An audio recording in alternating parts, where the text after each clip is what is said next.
지난 시간에 이어 오늘도 로마서 4장을 공부합니다. 사도 바울은 사람이 의롭게 되는 것은 율법의 행위가 아니라 믿음으로 된다고 선포하고 있습니다. 그리고 이것을 아브라함을 들어 증거하고 있습니다. 율법 외에 하나님의 한 의가 나타났으니 율법과 선지자들에게 증거를 받은 것이라. 그러므로 사람이 의롭다 하심을 얻는 것은 율법의 행위에 있지 않고 믿음으로 되는 줄 우리가 인정한다고 하였습니다. 사람이 의롭게 되는 것이 율법의 행위에 있지 않고 믿음으로 된다는 바울의 선포는 당시 유대인들에게는 엄청난 충격이었을 것입니다. 당시 유대인들은 사람이 의롭게 되기 위해서는 율법을 지켜야 하고 할례를 받아야 한다고 주장하였습니다. 유대인들에게 할례는 하나님의 의를 얻는 데 절대적인 것이었습니다. 그러나 바울 사도는 사람이 의롭게 되기 위해서는 율법도 아니요 할례도 아니요 오직 믿음으로만 의로워질 수 있다고 강력하게 선포합니다. 오늘 본문 13절을 보면요. 아브라함이나 그 후손에게 세상의 상속자가 되리라고 하신 언약은 율법으로 말미암은 것이 아니요 오직 믿음의 의로 말미암은 것이라. 하나님이 아브라함을 의롭다 하시고 언약을 맺은 것은 아브라함이 율법을 지켜서가 아니라 믿음 때문이라고 말씀하십니다. 이것을 증거하기 위해 바울 사도는 아브라함이 할례를 얻은 시점을 밝히고 있습니다. 하나님은 아브라함이 75세 때에 찾아오셨습니다. 하나님의 부르심에 아브라함은 믿음으로 반응합니다. 이때 아브라함은 할례 받지 않은 상태였습니다. 아브라함은 오직 하나님의 은혜로 부르심을 받은 것입니다. 그리고 아브라함이 할례를 받은 것은 99세였습니다. 창세기 17장에 아브라함을 찾아오신 하나님이 할례를 요구하셨습니다. 이때는 이미 아브라함은 믿음으로 의롭다 하심을 받은 후이지요. 할례를 행하는 것은 곧 율법이 정하는 바를 지키겠다는 약속의 표시입니다. 그러나 만일 사람이 율법으로 의로워질 수 있다면 믿음은 헛것이 되고 하나님의 약속도 폐하여지는 것이라고 바울 사도는 말합니다. 앞에서 살펴보았듯이 율법은 진노를 이루게 합니다. 율법이 없는 곳에서는 율법을 범하는 일도 없게 됩니다. 그리고 율법이 없으니 당연히 정죄도 없겠지요. 그러므로 율법이 있는 곳에는 죄가 드러나고 하나님의 진노가 임하게 됩니다. 우리는 율법을 지켜서 의로워질 수 없고 율법은 단지 우리의 죄를 깨닫게 하려는 것입니다. 율법은 우리의 죄가 보일 때 죄의 문제를 해결하기 위해 하나님 앞으로 나오게 만드는 역할을 합니다.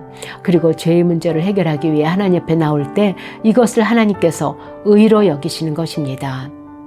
그러므로 상속자가 되는 그것이 은혜에 속하기 위하여 믿음으로 되나니 이는 그 약속을 그 모든 후손에게 굳게 하려 하심이라. 율법에 속한 자에게 뿐만 아니라 아브라함의 믿음에 속한 자에게도 그러하니 아브라함은 우리 모든 사람의 조상이라. 할례를 받은 이스라엘 백성들은 처음으로 할례를 받은 아브라함을 그들의 조상으로 여기고 있습니다. 아브라함으로부터 할례가 시작되었기 때문이지요. 그러나 아브라함이 의롭게 된 것은 할례를 받지 않았을 때 믿음으로 의로워졌습니다. 그러므로 아브라함은 할례를 받지 않은 믿음으로 의로워지는 모든 사람의 조상이 되었습니다. 이제 아브라함은 우리 모든 믿는 사람의 조상이 된 것입니다. 그러면 아브라함이 믿은 하나님은 어떤 하나님이셨는지 본문을 통해 살펴봅니다. 아브라함이 믿은 하나님은 죽은 자를 살리시며 없는 것을 있는 것으로 부르시는 하나님이십니다. 하나님께서 아브라함에게 약속하셨습니다. 너는 너의 고향과 친척과 아비 집을 떠나 내가 내게 보여줄 땅으로 가라. 내가 너로 큰 민족을 이루고 내게 복을 주어 내 이름을 창대하게 하리니 너는 복이 될지라. 아브라함은 이 말씀을 믿었습니다. 이 말씀을 믿었기에 아브라함은 100세가 되어 자기 몸이 죽은 것 같고 사라의 태가 죽은 것 같음을 알고도 믿음이 약하여지지 않았다고 했습니다. 아브라함은 하나님의 약속을 의심하지 않았습니다. 오히려 믿음으로 견고하여져서 하나님께 영광을 돌렸습니다. 하나님이 약속하셨기에 하나님이 그것을 능히 이루실 줄을 믿은 것입니다. 그리고 하나님은 이 믿음을 의로 여기셨습니다. 하나님이 아브라함을 이롭게 여긴 것은 아브라함이 하나님이 어떤 분이신지를 알았고 그 약속의 말씀을 믿었기 때문입니다. 아브라함을 의로 여기신 하나님이 우리들에게도 동일한 약속을 주십니다. 십자가에서 예수님이 나를 위해 돌아가셨습니다. 그리고 죽으신 예수님을 하나님께서 다시 살리셨습니다. 이 말씀을 우리 자매님들은 믿음으로 받으시나요? 그러면 우리들도 아브라함과 동일하게 의롭다 하심을 받게 될 것입니다. 그래서 바울은 내가 만일 내 입으로 예수를 주로 시인하며 또 하나님께서 그를 죽은 자 가운데서 살리신 것을 내 마음에 믿으면 구원을 받으리라. 사람이 마음으로 믿어 의에 이르고 입으로 시인하여 구원에 이른다고 말씀합니다. 아브라함은 죽은 자를 살리시고 없는 자를 있는 것으로 부르시는 하나님을 믿었습니다. 이것은 전능하신 하나님의 능력에 대한 절대적인 믿음입니다. 그 믿음은 바랄 수 없는 처지에 놓이게 될 때에도 소망을 포기하지 않게 하였습니다.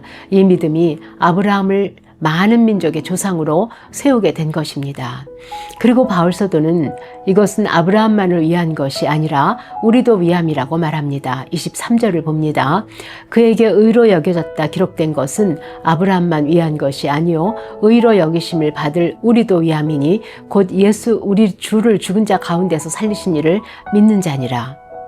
그러므로 하나님이 아브라함의 믿음을 의롭다고 하신 것처럼 우리도 예수 그리스도를 죽은 자 가운데서 살리신 이를 믿을 때 의롭다함을 얻게 됩니다.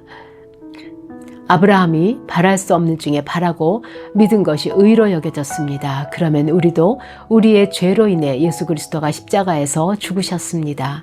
그리고 하나님께서 죽은 자 가운데서 다시 살리셨습니다. 이 말씀을 우리가 믿을 때 아브라함과 같이 의롭다 하심을 얻게 될 것입니다. 우리 모두 아브라함처럼 의롭다함을 얻을 수 있기를 축원합니다. 함께 기도하시겠습니다. 아브라함이 죽은 자를 살리시고 없는 것을 있는 것으로 부르시는 하나님을 믿음 같이 저희도 하나님을 믿습니다. 하나님의 약속을 믿습니다. 예수 그리스도는 우리의 죄를 대신하여 죽으셨고 죽으신 가운데서 하나님이 살리셨습니다. 아브라함이 하나님을 믿어 의롭게 여긴 같이 우리도 믿음으로 의롭다 여김을 받음에 감사합니다. 우리 주 예수 그리스도 이름으로 기도합니다. 아멘.